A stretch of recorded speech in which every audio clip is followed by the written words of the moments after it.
नहीं थी, आप देख सकते हैं। आज तो हवाएं भी शांत हैं। हवाओं ने भी फैसला ले लिया कि यहाँ गांव की जो आवाज है, जो पंचायत की गूंज है, वो दिल्ली तक पहुंचने देता हूँ। हरियाणा वाले भी पीछे हट जाओ और यूपी वाले भी पीछे हट जाते हैं। इस देश में एक प्रतिभाशाली नौजवान है जय शाह, उसी को बना दो अध्यक्ष। हम नहीं कहते कुछ, बहुत बढ़िया उम्दा। आज वो खुल के आ गए हैं आपके लिए मैदान में। जिस संख्या में यहाँ लोग आए, देख लीजिए। राष्ट्र सर्वोपरि।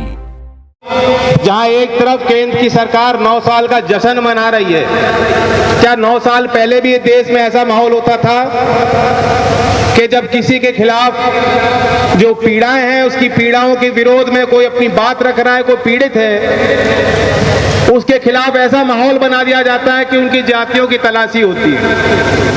देश की बेटियों की जातियों की तलाशियां हो रही हैं, उनकी जातियां ढूंढी जा रही हैं। 9 साल पहले कभी ऐसा माहौल था कि कोई रेप का आरोप किसी पे लगे और उसको बचाव के लिए लोगों को जुटाया जाए? कश्मीर में आपने होते देखा, गुजरात में सजा व्याप्तियों को उनके अच्छे चरित्र के कारण जल्दी छोड़ दिया गया है। उन्नाव जिले में उत्तर प्रदेश में हमने यही कांड होते देखे हैं। हाथरस में बेहद गरीब परिवार जो रात रात घर वालों को आखिरी दर्शन नहीं करने दिए, चिता पे जबरदस्ती प्रशासन के लोगों ने उनको जला दिया। उस पीड़ित परिवार को भी न्याय नहीं मिल पाया है, उन्होंने भी बहुत संघर्ष किए। उनके लिए बचाव के लिए जब कोई सामने आए समाज के लोग, तब भी बताया गया नहीं, ये तो जातियों का विषय है, ये फलाना उस जाति से है, फलाने उस जाति से है। उसी तरह से ये पहलवानों के साथ इनकी कोशिश रही है। पहले शुरुआती तौर पे पहले ही दिन से इनकी साजिशें शुरू हो गई। इन्होंने यहाँ तक कहा कि ये खेल संघ की लड़ाई है, कुश्ती संघ की लड़ाई है, कि हरियाणा के लोग कुश्ती संघ में ज़्यादा हैं, यूपी के लोग कुश्ती और पहलवानी में कम हैं, और कुश्ती संघ में संगठन में यूपी के लोगों की हटाने के लिए, यूपी के लोगों को बाहर करने के लिए इस तरह की साजिश रची गई। पहले तो मैं आपसे ये पूछता हूँ, हम सब यहाँ ये भी जानते हैं कि भारत की समाज की क्या स्थिति है। हम अभी भी बहुत चीज़ें बदल गई, लेकिन अभी भी पुरुष प्रधान देश है। एक तरफ हम धरती को माँ मानते हैं, ब्रह्मपुत्र नदी को, जो विराट विशाल नदी है, उसको छोड़ करके देश की सारी नदियां हैं वो उनको स्त्रीलिंग हमने दिया है। इसलिए दिया है कि वो जीवन का रूप है। सबके घर में बेटियां हैं, सबके घर में बहनें हैं, सबके घर में माता हैं, सबके घर में बुआ हैं, मौसी हैं।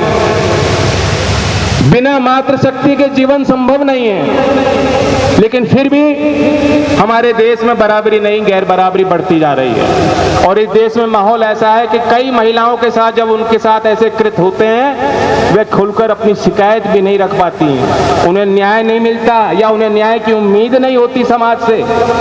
वे अपने आप को शर्मिंदा महसूस करती हैं, अपने आप को दोष देती हैं, अंदर अंदर घुट के मर जाती हैं। वो बाहर अपने जुबान पे वो बात नहीं ला पाती कि उनके साथ क्या हुआ। और यहाँ इतनी बहादुर हमारी महिलाएं हैं, कई महिलाओं ने आगे आके शिकायत विधिवत दर्ज की है, शिकायत उनकी दर्ज हो चुकी है।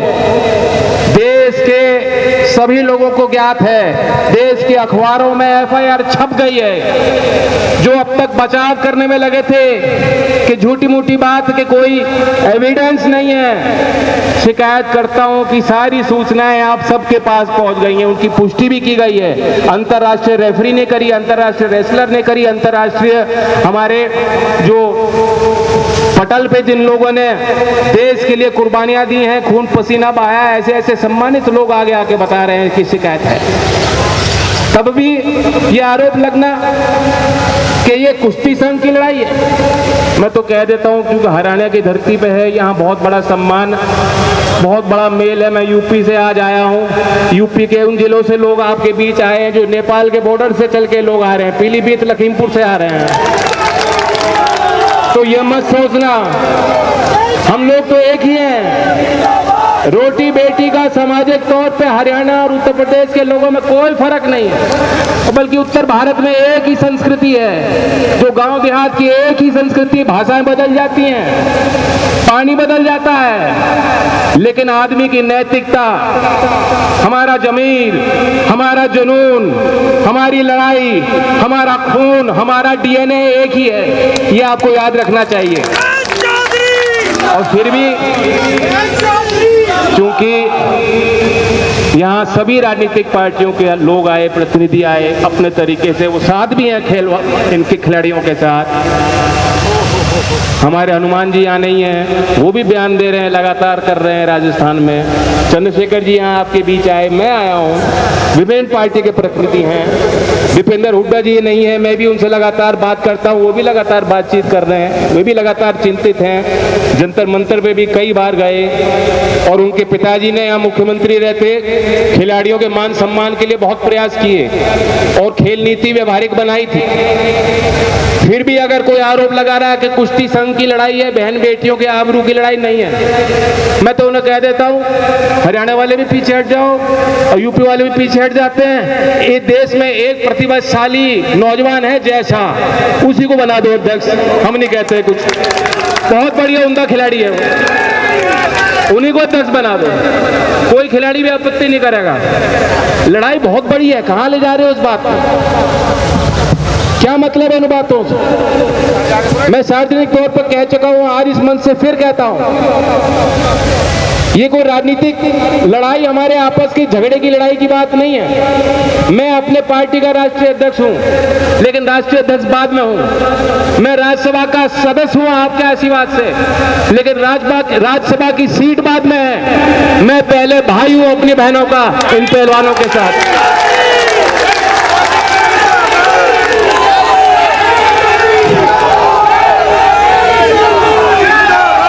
मान सम्मान के लिए जीता है आदमी। इस देश का बहुत गरीब आदमी, बहुत कमजोर आदमी, जिसके पास कुछ नहीं है देने को, वो भी उसके दरवाजे को आता है तो दिल खोल देता है उसके लिए। पूरी लड़ाई मान सम्मान की है। जिस समाज में, अगर समाज में हम जीवंत समाज और सभ्य समाज का हिस्सा हैं, आप ये जानते हैं कि जिस तरह हमारे शरीर में अपने आप को ठीक करने की एक शक्ति होती है, उस शक्ति की सीमाएं होती हैं। ज्यादा बड़ा घाव लग गया तो आपको उपचार कराना पड़ेगा, लेकिन आपके शरीर के अंदर भी वो शक्तियां हैं कि जब कोई कीटाणु आता है तो उसका वो मुकाबला करती है। उसी तरह जीवंत और सभ्य समाज के अंदर भी खूबी होती है कि जो समाज के अंदर जो बुराइयां हैं, जो कुरीतियां हैं, जो समस्याएं हैं, हम लोग समय समय पर बैठ के चर्चा करके जो भी रोग लग रहे हैं उन रोग को दूर करें। आज एक बहुत बड़ा रोग है, कुछ लोग एक मामूली व्यक्ति के भक्ति में इस तरह वलीन हो गए कि उनके नजर में ब्रजभूषण शरण और अजय चैनी के नजर में, जो पब्लिक की नजर में वो दोषी हैं, उन्हें वो क्लीन बताते हैं। जिस देश को आजाद करने के लिए भारत माँ की कल्पना की, आज उस भारत माँ की अब आबरू दाव पे लग रही है। आप यहाँ मामूली एक सभाएं में नहीं आए, यहाँ जोश उत्साह के साथ नहीं आए हो, आंखों में अंगारे लेके आए हो, दिल में आप इरादा लेके आए हो, और यह मंचों से बात कही गई फैसलों की, आपने सबने हाथ खड़े करके कह दिया कि मंच जो भी फैसला लेगा, पहलवान जो भी फैसला लेंगे, हम उनके साथ। तो ये बहुत बड़ी बात है, मैं आपको धन्यवाद देता हूं। ये हमारी लड़ाई, आपकी लड़ाई है, और ये कोई बाहर वाला को दूसरा नहीं लड़ेगा। घर के बड़े आप लोग हो, फैसले भी आप ही लोगों को लेने हैं। जो भी पहलवान नीति बनाएंगे और उसमें हम इनके साथ हैं, वो अपने आप को कमजोर ना महसूस करें। उत्तर भारत में पिछले कई दिनों से आंधियां चल रही थी, आप देख सकते हैं, आज तो हवाएं भी शांत हैं। हवाओं ने भी फैसला ले लिया कि यहाँ गांव की जो आवाज है, जो पंचायत की गूंज है, वो दिल्ली तक पहुंचनी चाहिए। तो ये प्राकृतिक चीज होती है, कुछ चीज बढ़त हासिल करती है, फिर अपने आप जनता उसे देखती है, परखती है, पहचानती है, फिर उससे अलग हटना शुरू कर देती है। तो अंधभक्ति जो लोग कर रहे थे, अब उनकी आंखें खुल रही हैं बेरोजगारी के कारण, किसान के बढ़ रहे बोझ के कारण, किसानों के कष्ट के कारण, और अब ये जो आखिरी जो एक वो था, कसर रही थी, वो कसर उन्होंने दूर कर दी है। जिस व्यक्ति ने 2016 में जब मेडल जीता साक्षी के लिए ट्वीट किया और ये कहा था कि रक्षाबंधन के दिन देश की बेटी ने मेडल जीता है। जिस व्यक्ति ने विनेश फोगाट को बुलाकर कहा, विनेश तुम मेरे परिवार की हो, आज उनकी नजर में निगाह में प्रेम भाव है तो इनके लिए नहीं है, अगर है तो उनके टीम के सदस्य, उनके परिवार के सदस्य ब्रजभूषण शरण जी उनको दिखाई दे रहे हैं। तो सुधार अपने आप आएगा। यहाँ तरह तरह की बात हुई, मैं किसी भी आक्रामक फैसले के पक्ष में नहीं रहूंगा। जब बड़ी चढ़ाई करनी होती है, एक लंबी चट्टान है और हम नीचे हैं, हम लोग अभी कमजोर हैं, अभी हम संगठित नहीं, हमारे अंदर बहुत बिखराव हैं, जात पात के नाम पे, धर्म के नाम पे बहुत रोग हैं जिन्हें हमें हटाना है, बचना है जिन चीजों से।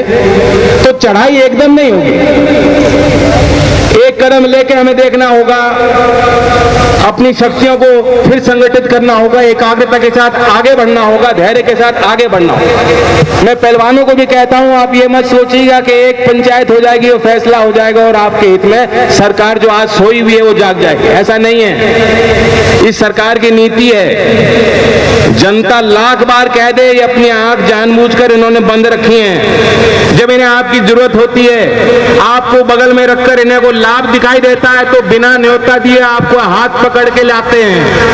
आज जब आपको इनकी जरूरत है तो आपको जो आपने इनकी तरफ हाथ बढ़ाया तो वो देख नहीं रहे, आपके आंसू की तरफ इनकी निगाह नहीं जा रही।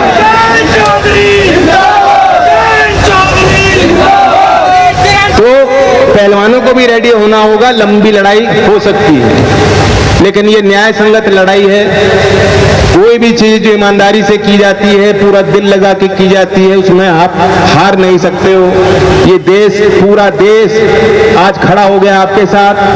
पूरा भारत का जो ग्रामीण समाज है, जो न्यायप्रिय लोग हैं, जो देश के लिए भला चाहते हैं, आज वो खुल के आ गए हैं आपके लिए मैदान में।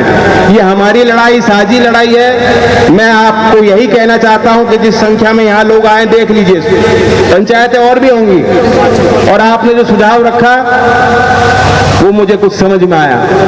जो आपकी बात थी कि बंटवारे हमारे आपस में जो भी हो, जब लड़ाई एक है तो मंच भी एक सजना चाहिए। मैं उसके लिए पूरी तरह से तैयार हूं। मेरे दल के प्रत्येक कार्यकर्ता, कहीं भी होगा कार्यक्रम जो आप आह्वान करोगे, पूरा अपनी पूरी ताकतों के साथ उसमें लगेंगे और सहयोग करने का काम करेंगे। और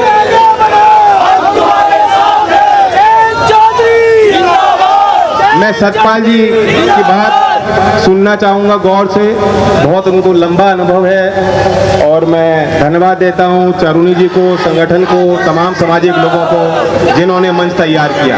जय हिंद, जय भारत, किसान मजदूर एकता।